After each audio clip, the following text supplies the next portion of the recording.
હાલ ફોન વાપરનારા લોકો માટે એક ખૂબ જ દુઃખદ સમાચાર સામે આવી રહ્યા છે। યુરોપિયન દેશ સ્પેન મોબાઈલને લઈને મોટું પગલું ભરવા જઈ રહ્યું છે અને સ્પેનમાં વેચાતા મોબાઈલ પર ટૂંક સમયમાં વોર્નિંગ લખેલી જોવા મળશે, જેમાં મોબાઈલથી થતા જોખમો વિશે લખ્યું છે, જેમ ભારતમાં તમાકુ અને સિગારેટમાં પેકેટ પર લખેલી ચેતવણીઓ જેવું જ હોઈ શકે છે। અહેવાલો અનુસાર નિષ્ણાતોની એક કમિટી દ્વારા સ્પેનિશ સલાહકારને જે સરકારને સલાહ આપવામાં આવી છે કે દેશમાં સ્માર્ટફોન વેચતી બ્રાન્ડને સ્વાસ્થ્ય માટે જોખમી હોવાની વોર્નિંગ આપવી જોઈએ અને કમિટીએ ડોક્ટરો માટે પણ સૂચના આપી છે કે દર્દીઓને સારવાર દરમિયાન તેમની સ્ક્રીન ટાઈમ વિશે પૂછવો જોઈએ।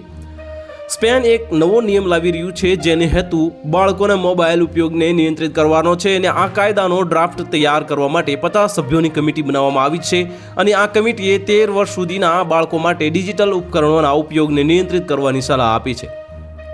બાળકોને 3 વર્ષની ઉંમર સુધી કોઈ પણ ડિજિટલ ડિવાઇસ ન આપવું જોઈએ।